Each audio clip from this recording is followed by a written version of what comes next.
Hi friends, welcome to Neha వేదిక. నేను మళ్ళీ మీ అందరి ముందుకు కరెంట్ అఫైర్స్ తోటి వచ్చాను.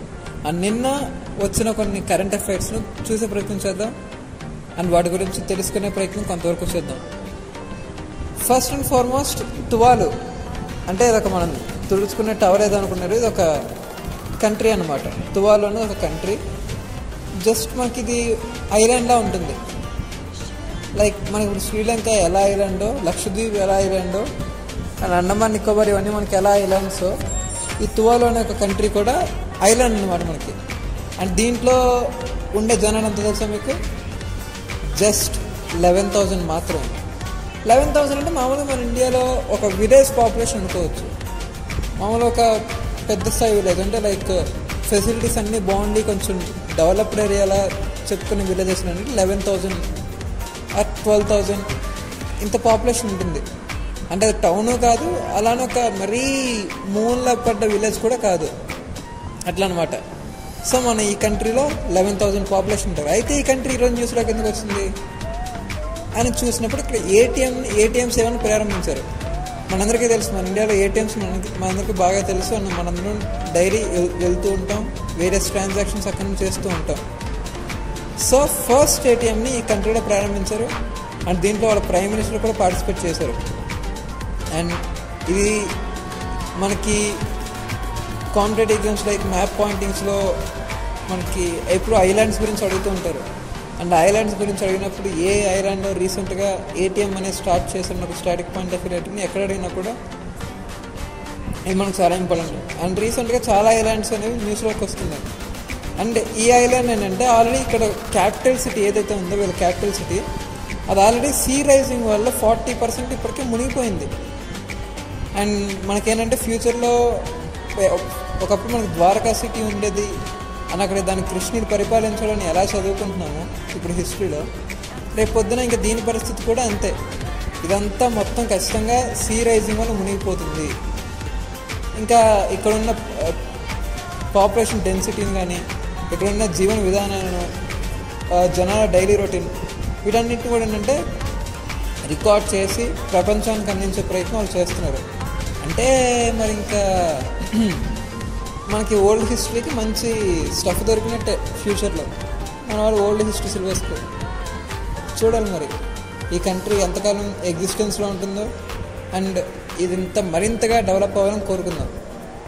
And next and foremost topic, India Japan కోఆర్డినేషన్కి సంబంధించి మనందరికీ తెలిసిన India Japan is a good friends. Quad start చేయడం కానీ అండ్ వేరియస్ టెక్నాలజీస్లో ఈ మధ్య ఇండియాకు జపాన్కు చాలా సార్లు అగ్రిమెంట్స్ జరుగుతున్నాయి. లైక్ మన బెంగళూరులో ఉన్న ఒక కంపెనీతోటి బెంగళూరు ఐఐటి వాళ్ళు జపాన్లో కంపెనీతోటి ఒక అగ్రిమెంట్ చేసుకున్నారు. అండ్ ఇలా మనకి చాలా అగ్రిమెంట్లు మార్చ్ మంత్ నుంచి కదా ఎప్పటి నుంచి న్యూస్లో ఉంటున్నాయి. అండ్ ఈరోజు వచ్చేసి అహ్మదాబాద్ ముంబై మధ్య కట్టే ఒక రైల్వే కారిడార్కు జపాన్ తమ 2 బుల్లెట్ ట్రైన్స్ని స్పాన్సర్ చేసింది. అంటే ఈ కారిడార్ మనందరికీ తెలిసిందే, 2030 కల్లా మన ఇండియాలో ఒక బుల్లెట్ ట్రైన్ నడవాలి అని చెప్పి ఒక పెద్ద గోల్ తోటి మన వాళ్ళు ఈ కారిడార్ను కడుతున్నారు. అలాగే 2030 ఆ టైంకి కంప్లీట్ అయిపోతుంది అన్న ఒక మాట ఏదో అంటున్నారు. మరి 2030 కంప్లీట్ అవుతుందా, 2027 కంప్లీట్ అవుతుందా, ఎప్పుడు వస్తుందని మనకు తెలియదు ఇంకా పూర్తిగా, బట్ వస్తుంది అంటున్నారు. అది చూద్దాం. దీనికి 2 ట్రైన్స్ని, ఆ బుల్లెట్ ట్రైన్స్ని జపాన్ స్పాన్సర్ చేసింది, ఇండియాకి గిఫ్ట్గా ఇచ్చింది. అండ్ వీటి టైం లైన్ వచ్చేసి మనకి, అంటే వీటి స్పీడ్ వచ్చేసి 300 km/h. మనకు మామూలుగా ఇండియాలో నడిచేది ఇప్పుడు 160 km/h వందే భారత్ ట్రైన్స్ నడుస్తాయి. ఇవి 2019లో మన ఇండియన్ ప్రైమ్ మినిస్టర్ స్టార్ట్ చేశారు. సో ఇండియాకి జపాన్కి మధ్య మరోసారి ఇంటర్నేషనల్ రిలేషన్స్ అలా న్యూస్లో ఉన్నాయన్నమాట. అండ్ స్టేట్ స్పెసిఫిక్గా వద్దాం. ఇప్పుడు స్టేట్ స్పెసిఫిక్గా వచ్చినప్పుడు తెలంగాణ గవర్నమెంట్, మన తెలంగాణ చీఫ్ మినిస్టర్ రేవంత్ రెడ్డి గారు జపాన్కి వెళ్ళారు. అండ్ నిన్న కూడా చూసాం, ఆయన జపాన్లో కొన్ని వ్యాఖ్యలు చేశారు. అని అంటే అక్కడున్న ఫెసిలిటీస్కి తగ్గట్లుగా ఇక్కడ కూడా మన హైదరాబాద్ని అలా డెవలప్ చేయాలి. అండ్ అక్కడున్న రివర్స్ కానీ అక్కడున్న వేరియస్ థింగ్స్ ఆయన చూసి హైదరాబాద్ని కూడా అలా డెవలప్ చేయాలి, తెలంగాణను కూడా ప్రపంచంలో పోటీగా నిలబెడతాం అన్నట్లుగా ఆయన చెప్పారు. అండ్ కొంతమంది దానికి అడ్డుపడుతున్నారు తెలంగాణలో డెవలప్మెంట్ అన్నట్లుగా కూడా ఆయన కొన్ని కీలక వ్యాఖ్యలు చేశారు. ఓకే, అవి పార్ట్ అండ్ పార్షల్. బట్ ఇక్కడ జరిగింది ఏంటంటే సుమారుగా 10,531 crores అగ్రిమెంట్స్ నిన్న జపాన్లోని కొన్ని కంపెనీస్కు మన రేవంత్ రెడ్డి గారికి మధ్య జరిగాయి. ఇది గుర్తుపెట్టుకోండి, 10,531 crores అండ్ జరిగింది ఎవరికి? తెలంగాణ గవర్నమెంట్కి అండ్ జపాన్లోని కొన్ని కంపెనీస్కు. వీళ్ళు మన హైదరాబాద్లో రుద్రవరం అనే ప్లేస్ ఉంది, మంచి స్టార్టప్ ఐటీ ఏరియా అనుకోవచ్చు. అది అక్కడ ఇన్వెస్ట్ చేయడానికి అక్కడ కొన్ని బ్రాంచెస్ కూడా ఉన్నాయి జపాన్కి సంబంధించి. అక్కడ వీళ్ళు ఇన్వెస్ట్ చేయడానికి చూస్తున్నారు. So this is about Telangana. And ఆంధ్రప్రదేశ్లో స్వచ్ఛ ఆంధ్ర అంటే మనకు స్వచ్ఛ భారత్ అలాగే స్వచ్ఛ ఆంధ్ర కూడా. సో స్వచ్ఛ ఆంధ్ర అనే క్యాంపెయిన్ చాలా గట్టిగా రన్ చేస్తున్నారు. లాస్ట్ జనవరిలో చంద్రబాబు నాయుడు గారు స్టార్ట్ చేశారు.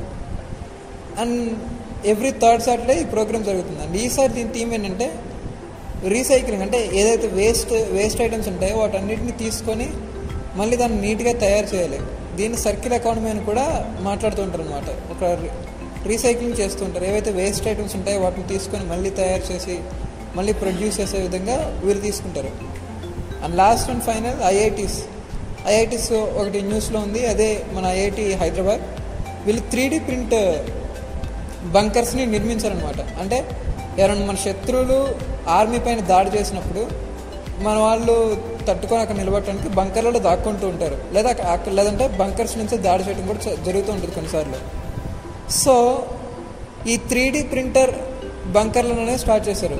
మనం చూసాం రీసెంట్గా జపాన్లో ఒక 3D ప్రింటర్ రైల్వే స్టేషన్ కానీ, అండ్ మన India last time 3D printer రాకెట్ని కూడా బెంగళూరులో లాంచ్ చేసింది.